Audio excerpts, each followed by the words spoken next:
There are a few things that I really value when I'm evaluating a watch and I'm considering a purchase for myself. We're always looking for that excellent watch that we will bond with long term, that will never be sold, that we will just enjoy for years and years. And what makes that type of watch? Well, in my opinion, it really comes down to the design. Is it a strong design? Is it an original design? Does it have validity? Does it have merit? Does it have grace? Will it age timelessly over the decades?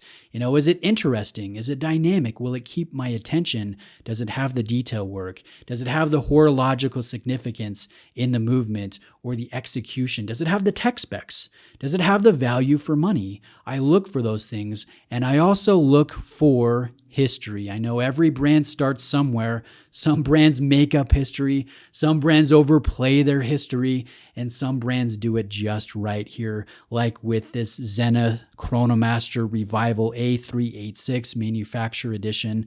I think this is a blend of a great design that's timeless, that will age gracefully over the years, that does have horological significance in the components, the detail work, the execution, and then I do think this has some awesome history. So this is a candidate for being a long-term bonding type watch in almost any collection or situation. This has the things that I enjoy. It's the right 38 millimeter size. It has the sunray brushing on the angular lugs. It has those oversized sub registers on the dial that are tastefully done with the guilloche texturing. This is clean, it's trim, it's loud. It's a product of the late 1960s. At a time when Neil Armstrong had walked on the moon, just a year prior with the Speedmaster on his wrist. There were some great bands, some great music taking place.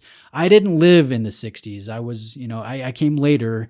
I didn't live through it personally, but from what I've studied and what I've listened to and what I've learned, it was a pretty crazy time to be alive.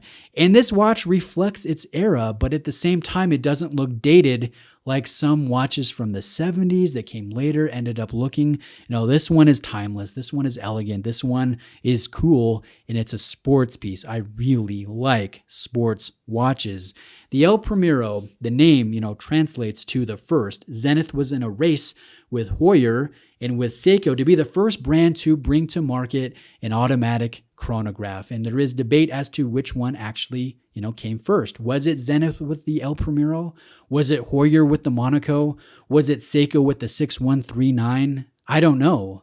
And there is no consensus on that. Regardless of who beat who over a number of months or weeks, I think each watch is awesome. Each one has distinctive design DNA and obviously awesome history. I think it would be really fun to buy my favorite El Primero, buy my favorite Monaco, buy my favorite Pogue, and have a collection of watches that were in competition with each other to be the first automatic chronograph. What a cool trio that would be, a subset or even a crown jewel of a watch rotation. That could be really fun and potent. But anyways, excellent history. What makes this specific Chronomaster Revival A386 Manufacturer Edition cool?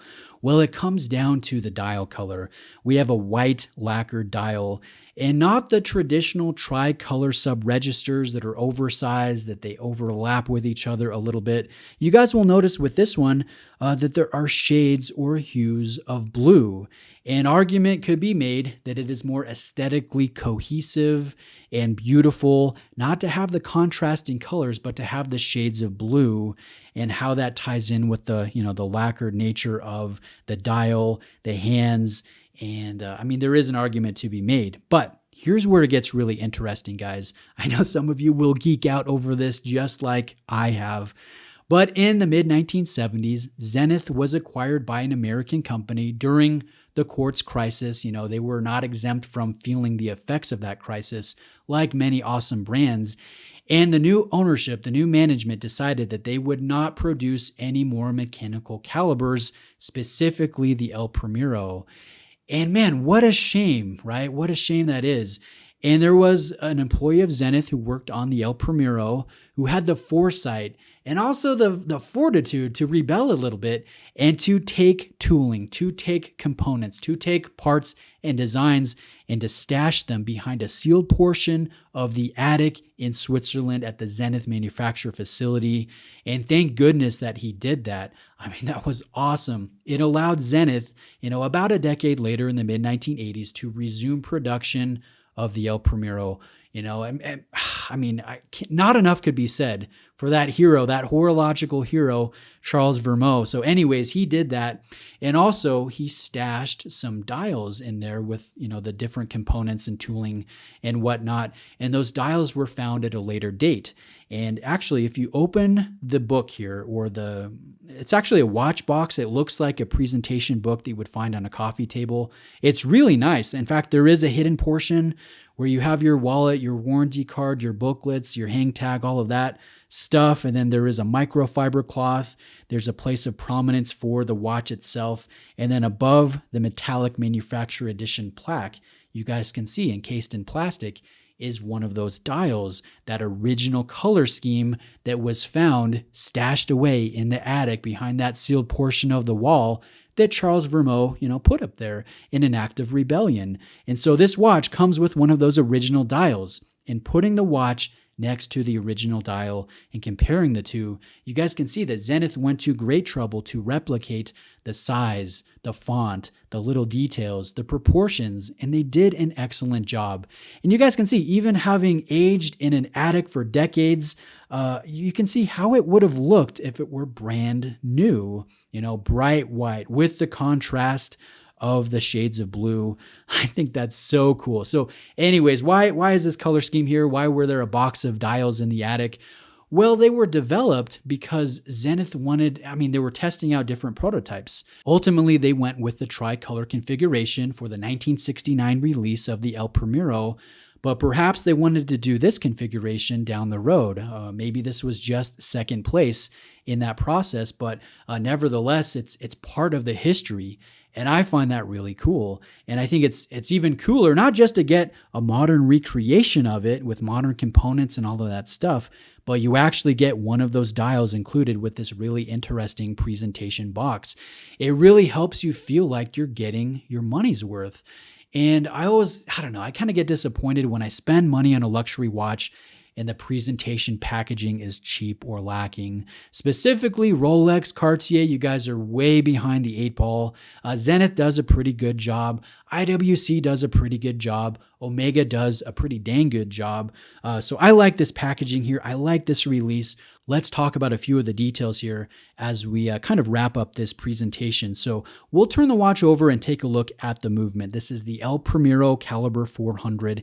We have 278 different components, and this is famously a high beat. It beats at 5 hertz, or the second hand moves 10 times every second, or 36,000 times every hour. We have a 50-hour power reserve.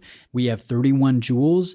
And this is a column wheel chronograph. You guys can see a blued column wheel and how nice that looks aesthetically with the perlage work and the Geneva striping, the gold accents or the gilt accents. This is a traditionally beautiful sports caliber. And there's an argument to be made that automatic movements aren't necessarily beautiful because the rotor obscures a great portion of the overall architecture and execution. But I would say this is a beautiful movement. Now, is it robust? Could you wear this in an everyday type situation?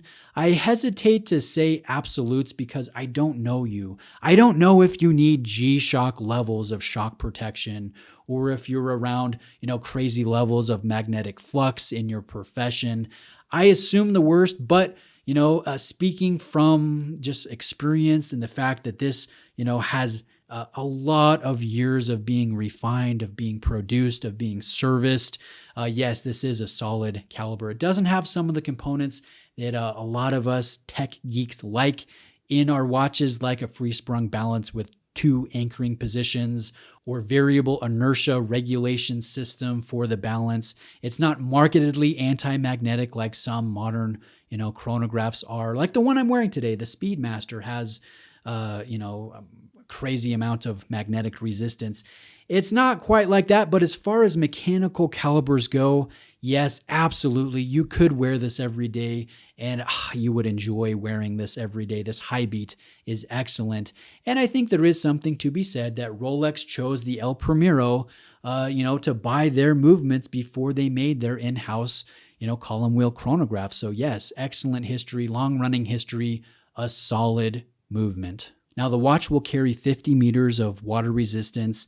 This is not a watch that you want to dive with or swim with. This is a sports piece, but it's a great size, great light play, great details. This comes with an alligator leather strap, a nicely designed signature on the polished buckle. And the nice thing is, if you turn the strap over, it's not alligator or leather all the way through.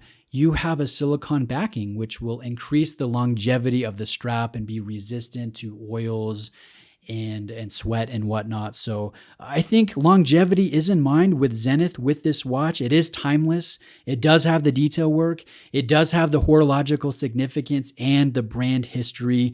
It's the right size. It has that right level of pop and finesse and light play that I think could really keep my attention over the years and over the decades. And again, I want to buy an El Primero. I want to buy Monaco. I want to buy a Pogue. I want to have the trio. And I think the Zenith is arguably the best of the bunch, but it really comes down to personal preference.